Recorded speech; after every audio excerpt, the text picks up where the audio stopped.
To practice your peak to comment exam success. आज के class में है राइट्स लिमिटेड की तरफ से एक छोटा सा नोटिफिकेशन जो a government of Indian enterprise है। So it is a full government job and it is a Navratna Central Public Sector Enterprise which comes under Ministry of Railway and it used to conduct its own recruitment exam।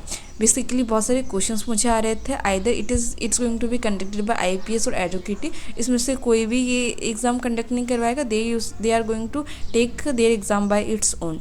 So let's see कि क्या detail है हमारे examination. आपका सब doubt clear हो जाएगा कि you should apply it और नॉट। ओके, सो लेट्स सी हमारा वैकेंसीज कितने हैं। सो असिस्टेंट पोस्ट के लिए इन लोग ने निकाला है vacancy for assistant post. UR के लिए 8 सीट देखने को गए हैं, ईडब्ल्यूएस के 2 सीट है, ओबीसी एनसीएल से 1 सीट है, एससी से 3 सीट्स है एंड एसटी से 1 सीट है। सो टोटल हमारा कितना है 15 सीट्स है। ओके, एंड एज लिमिट हमारा क्या हो जाएगा 30 इन लोगों ने मैक्सिमम रखा है and it is for UR. Okay, अगर आप ओबीसी से हो, एससी एसटी से हो, they are going to give you the age relaxation for that. और आपका एज कहाँ से काउंट होगा, you are going to you can count your age from 27/4/2026। Okay, so इसके अराउंड आपका अगर इससे ज़्यादा इसके बाद आपका 30 हो रहा है then you are eligible for that. But इसके 27 में भी आपका अगर एज 30 हो रहा है then you are eligible. But इसके आगे आपका हो रहा है ये डेट के आगे then you are not eligible from general category, either OBC SC ST से तो आपको एज रिलैक्सेशन लग ही जाएगा। So let's see the detail of it. So it's a graduation in any discipline. If you have done any graduation from any discipline you can apply it. So the most important part is the qualification कुछ नहीं मांग रहे, experience you don't have any experience, so fresher can also apply. So you are EWS, SC, ST, OBC, NCL, according to that you are going to get the age relaxation for that. So let's see the detail of it. So the important part I want to say, it's a 2-phase exam. Okay, first return होगा 125 objective questions आपके आएंगे, 2.5 hours मिलेंगे and PWD को जो कंपनसेंट्री 50 minutes time मिलता है extra, they will get that. So इसमें negative marking नहीं होगा। द मोस्ट इम्पॉर्टेंट पार्ट हमारा नेगेटिव मार्किंग नहीं देखने को मिला है। सो 25 to 125 सभी करेंगे ऑब्वियसली। सो इट्स बेटर कि हम एक्यूरेसी में ज़्यादा ध्यान दें। ओके, दिस टाइम आप जितना ज़्यादा गेन करोगे आपको सिलेक्शन का चांस इतना ज़्यादा हो जाएगा, because this is 1 exam only. और इसके बाद डीवी होने वाला, तो डीवी में कुछ इशू तो नहीं होगा, either you have done not like OBC NCL या फिर आपको ईडब्ल्यूएस में सर्टिफिकेट में इशू नहीं है, then I don't think so कि कुछ इश्यूज़ होते हैं ज़्यादा। सो लेट्स सी कि और क्या एग्ज़ाम पैटर्न हमारा क्या रहेगा और लेट्स सी कि क्या आगे होता है। So this is the written exam. 100% written exam पे आपका सिलेक्शन होने वाला है, कोई इंटरव्यू वगैरह नहीं है। So I think it is the best thing age of aspirants. जो भी अगर इंटरव्यू में किसी को प्रॉब्लम आता है then this is the 1 job for you.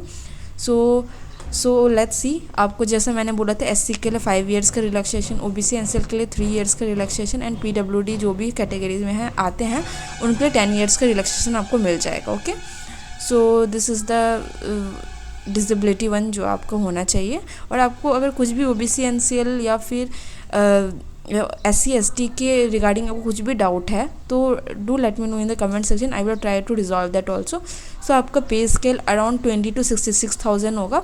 तो एन CTC आपका क्या रहेगा 8.16 lakh and it is a good ransom amount. Okay, so fees मुझे अच्छा लगा कि जनरल ओबीसी से they are taking 300 and EWS SC ST PWD से they are taking 100 with taxes, तो अराउंड 400 आपका पड़ जाएगा। अगर you are okay with that please apply for this job, because अगर और सब एग्ज़ाम का देखें लाइक SSC का तो कम है, अगर हम बैंकिंग सेक्टर का देखो they used to ask 750 like that. So उसके according this is a good amount.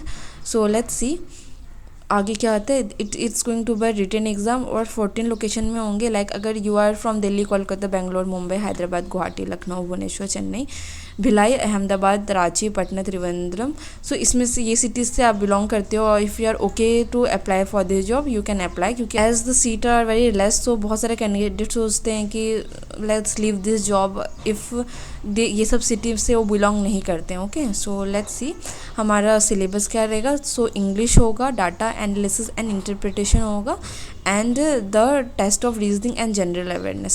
So basically मुझे लग रहा है it's going to a banking pattern as of now. Banking और एसएससी पैटर्न मिक्स होगा but more rely to banking pattern. अगर आप banking की तैयारी कर रहे हो and you have given lots of exam and you have good hold on that, I will recommend you to apply for this job because ये 40 question होंगे English का, cloze test, reading comprehension, spotting error, sentence improvement, para jumble, fill in the blanks, para sentence completion.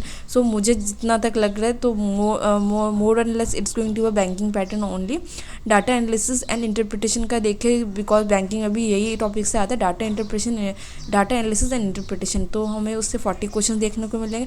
Number series, data interpretation, simplification, approximation, quality equation, data sufficiency, mensuration, average, profit loss ratio and proportion, work and time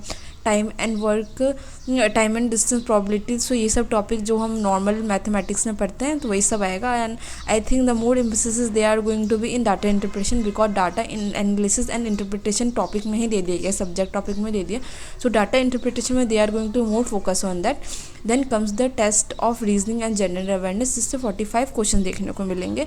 जिससे seating arrangement जो normal हमारा banking sector में आता है, verbal reasoning, order and ranking, blood relation, data sufficiency, input output, उससे और general awareness का देख के तो अगर आप 6 मंथ का करंट अफेयर जनरल अवेयरनेस देख लोगे तो it's going to be more beneficial for you. और रेलवे के, मिनिस्ट्री ऑफ रेलवे के आसपास जो भी अगर नया कुछ हुआ है, new train launch like that, ये सब आप देख के जाना. 6 month is more than enough I guess क्योंकि ये मिक्स होगा तो रीजनिंग और जनरल अवेयरनेस का मार्क्स हमें कंबाइन मिलेगा. So general reasoning they are going to focus more on that क्योंकि डिवीज़न तो नहीं दिया है. तो जनरल अवेयरनेस का अगर हम 6 मंथ अच्छे से करके जाए तो हम कुछ बना सकते हैं. लाइक 5-10 मार्क्स, 10 मार्क्स तो आप गेन कर ही लेंगे एंड 30 अप्रॉक्स तो रीजनिंग से होगा ही बिकॉज रीजनिंग का सिलेबस ही बहुत ज़्यादा है. So let's see the next part. So ये सब डिटेल है तो how to apply like that. OBC NCL का बता दिया है कि क्या क्या चाहिए होता है. अगर आप एनसीएल में हो दैनिक अप्लाई करते हो एंड डेट क्या होना चाहिए, date of certificate not older than 1 year, 1 year के अंदर आपका वो एनसीएल बना होना चाहिए. एंड ऑल द डॉक्यूमेंट जो आपको डीबीए में काम आएगा. सो अगर आपके पास ये सब अप्रोप्रिएट है then you can apply, it is okay for that. So last date of apply हमारा 19 से स्टार्ट हो गया एंड सबमिशन लास्ट हमारा डेट क्या होगा 27/4/2026. तो एक्सटेंशन तो नहीं होने वाले. इट्स बेटर कि आप 27 अप्रैल 2026 से पहले अप्लाई कर लो ये डेट का. एंड एडमिट कार्ड और रिटर्न एग्ज़ाम भी जल्दी हो जाएगा. आई थिंक अराउंड जुलाई तो हो ही जाना चाहिए. So this is it. अगर आपको अच्छा लगा, आपको डिटेल एक्सप्लेनेशन अच्छा लगा और अगर इवन दो आपका कुछ डाउट रह गया तो do let me know in the comment section. I will try my best to resolve all your doubt. So अगर कंटेंट अच्छा लगा तो do like, share and subscribe to your channel practice. Thank you so much.